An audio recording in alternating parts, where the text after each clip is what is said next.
10 euro রাখা দেন আপনি। ভাই কি বাংলাদেশে?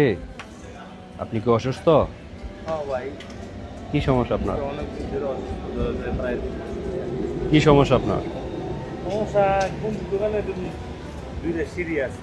আচ্ছা আচ্ছা কাফে আনতে গেছে এদের জন্য উল্টাই গেছে, উল্টাই আপনার গুলমোলা ভেঙে গেছে, অনেক না দোয়াইন না, এখানে দাঁড়ি ফেটে গেছে।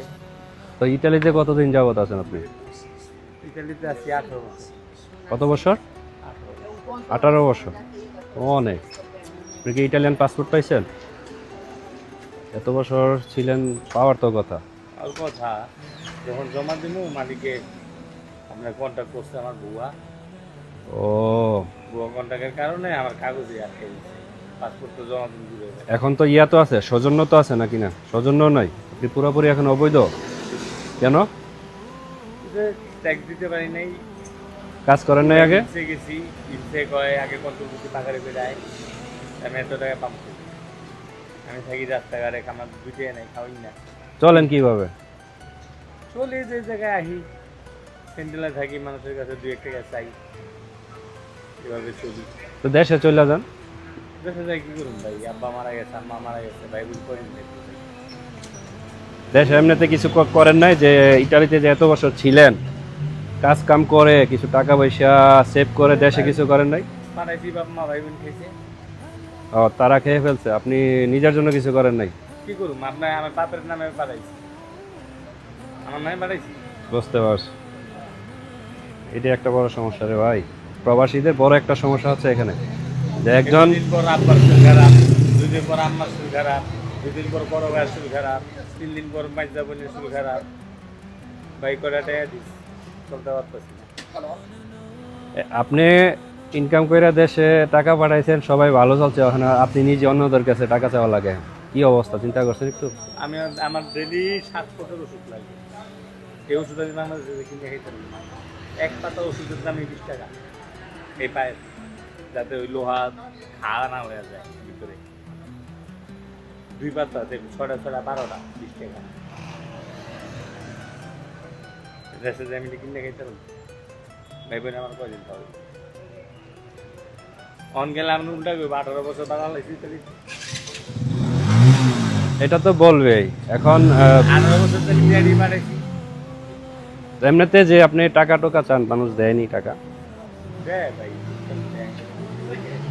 আর কি বাংলাদেশিদের কাছে শুধু চান নাকি ওই অন্যদের কাছে তো চান না?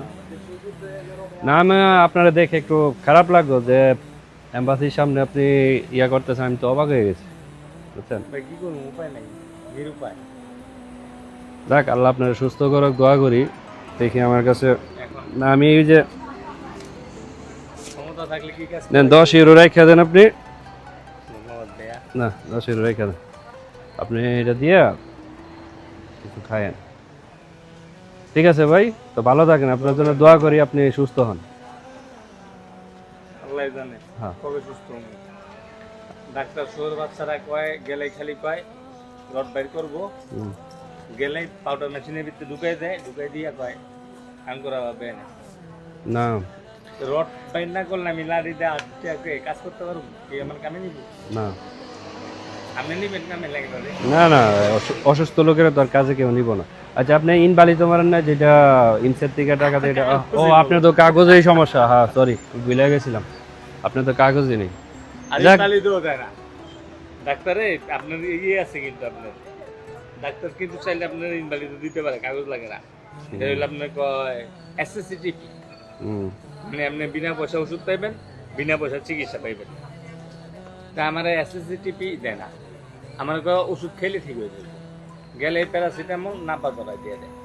সে বাদ আমি ফার্মাসিতে কিনে খেতে দিই, তাহলে হারারে হাসপাতালে বয়ে থেকে 6টা বাজে বেরিয়ে ওই খালি পাউডার একটু দেখে ওই প্যারাসিটামল লিখে দেয়, বেটার থেকে। যাক ভাই, সম্ভব হলে দেশে যাওয়াটাই মনে হয় ভালো। এখানে তো নিজের মানুষ লাত্তি না খাইয়া এখানে পরে থাকা ভালো মনে করেন না? আপনি চিন্তা করেন, আপনার ভাই আপনি কষ্টের থেকে কথাগুলো বলতেছেন আর কি। হ্যাঁ নাই, আমি পার্কে ঘুমাই, রাস্তায় ঘুমাই, যেমনি চলি, আমি হ্যাপি আছি।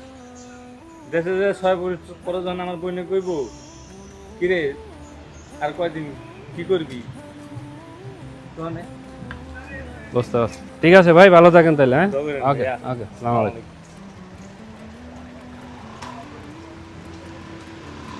আচ্ছা, এটা হচ্ছে মিলান যে বাংলাদেশ দূতাবাস আছে, কনসুলার অফিস। এই কনসুলার অফিসের সামনে ভাই আপনার সাহায্য চাচ্ছিল আর কি লোকজনের কাছে। তো আমার চোখে হঠাৎ করে পড়ছে, পরে আমি জিনিসটা অবাক হয়েছি। তো আমি এই জন্য ওনাকে কিছু জিজ্ঞাসা করলাম আর কি, যে কেন উনি টাকা পয়সা মানুষের কাছে চায়। এটা হয়তো আপনারা অনেকে চিনেন। হ্যাঁ, এটা হচ্ছে কনসুলার অফিস, এটার ভিতরে। আর উনি এখানে বসে টাকা যাচ্ছিল আর কি, এই গাছতলায় বসে বসে টাকা যাচ্ছিল। তো যাই হোক, এই বাইটির জন্য দোয়া করেন। আর আপনারা তো ইতিমধ্যে ওনার মুখ থেকেই শুনতে পারছেন ওনার সমস্যাগুলি। তো এই ভাইয়ের জন্য সবাই দোয়া করেন, আল্লাহ যেন ওনাকে সুস্থ করে দেয়।